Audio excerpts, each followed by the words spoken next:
প্রেম ঢালার শুভেচ্ছা ও অভিনন্দন জানাচ্ছি। আমি বলতে চাই আগামীর বাংলাদেশ শাখার অন্যতম সদস্য আপনার সকলে ইসলামী আন্দোলন বাংলাদেশের বাস্তবায়ন করার জন্য সকলকে আহ্বান করি।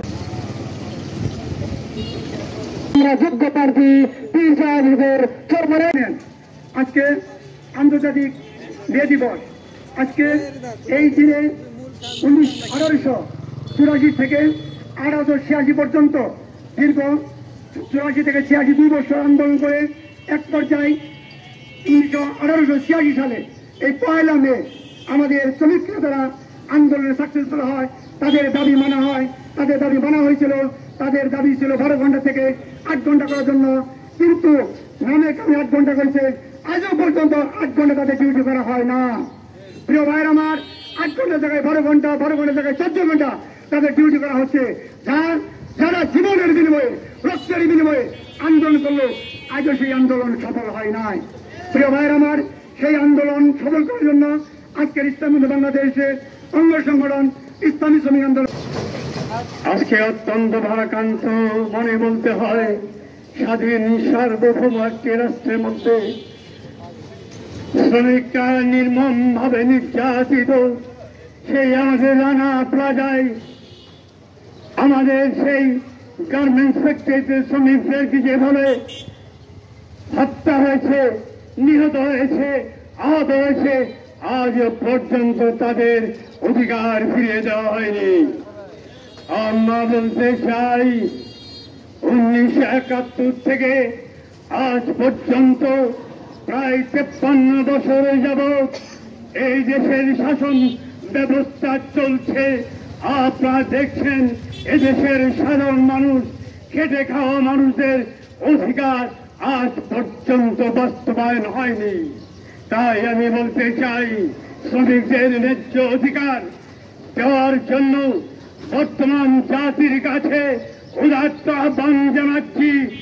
আন্তর্জাতিক শ্রমিক দিবস পালিত হচ্ছে, এটা শুধু বাংলাদেশে নয়, সারা পৃথিবীতে এক যুগে আন্তর্জাতিক শ্রমিক দিবস পালিত হচ্ছে। ইতিহাস যদি আমরা দেখি, 1886 সালে আমেরিকার শিকাগো শহরে সেখানে কিছু শ্রমিকরা তাদের ন্যায্য অধিকার 8 ঘন্টা শ্রম দেওয়ার জন্য আন্দোলনে যখন ঝাঁপিয়ে পড়ে, সেইখানে তাদেরকে নির্মমভাবে হত্যা করা হয়। আর সেই দিন থেকেই সারা বিশ্ববাসী এক যুগে জালিমদের বিরুদ্ধে, মালিক জালিমদের বিরুদ্ধে মাঠে বের হয়। তখন থেকেই এই শ্রমিকদের ন্যূনতম অধিকার 8 ঘন্টা শ্রমের আইন সারা পৃথিবীতে বাস্তবায়িত হয়। কিন্তু আমরা কি দেখেছি?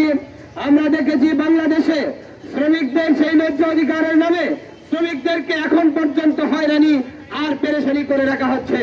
প্রিয় ভাইয়ের আমার, বাংলাদেশে শ্রমিকের সংখ্যা 80% উপরে, যেই দেশে প্রত্যেকটি কল কারখানায়, রাস্তাঘাটে শ্রমিকদের অবদান, শ্রমিকদের পরিশ্রম সেইখানে আমরা লক্ষ্য করতে পাই।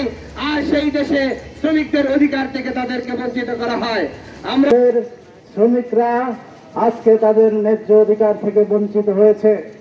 তার অন্যতম একটি বিষয় আমাদের এই স্বাধীন সার্বভৌম রাষ্ট্র আমরা লক্ষ্য করছি, এদেশের শ্রমিকরা গোটা বিশ্বের সমস্ত দেশের শ্রমিকদের থেকে আরো বেশি নির্যাতিত, নিপীড়িত।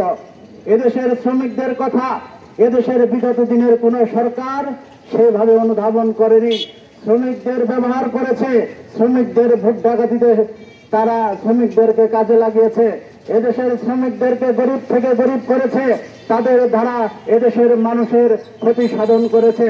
শ্রমিকরা তাদের ন্যায্য অধিকার না পেয়ে তারা বিভিন্নভাবে অন্যায় অপকর্মের সাথে জড়িয়েছে।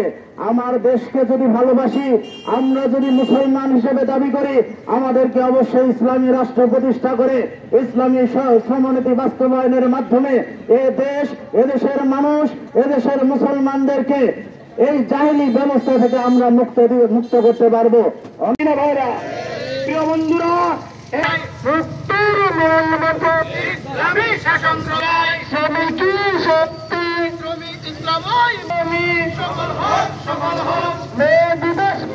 ধ্বংস করার আগে মজুরি দাও, মজুরি দাও। ঘাম শুকানোর আগে শ্রমিকের রক্ত বৃথা যেতে দেব না, বৃথা যেতে দেব না। শ্রমিকের অধিকার ফিরিয়ে দাও, দিতে হবে, শ্রমিকের অধিকার ফিরিয়ে দাও, দিতে হবে, ফিরিয়ে দাও, দিতে হবে। শ্রমিকের অধিকার। ঘাম শুকানোর আগে মজুরি দাও, মজুরি দাও। মুক্তির মেরি মঞ্চ আজকের ঘাম শুকানোর আগে ইসলামী শ্রমিক আন্দোলন জিন্দাবাদ, জিন্দাবাদ, জিন্দাবাদ। শ্রমিক সদয় বন্ধ করো, করতে হবে। মালিক শ্রমিক ভাই ভাই সবাই মিলে উৎপাদন বাড়াই, সবাই মিলে উৎপাদন করাই। মালিক শ্রমিক ভাই ভাই, ফিরিয়ে দেব না, বৃথা যেতে দেব না। শ্রমিকের রক্ত। বাস্তবায়নের জন্য ইসলামী সমাজকে বাস্তবায়নের জন্য অনেক চেষ্টা করতেছে। বিশ্বাস চন্দ্রকে তুমি কবুল করে নাও, শ্রমিক আন্দোলনকে তুমি কবুল করে নাও।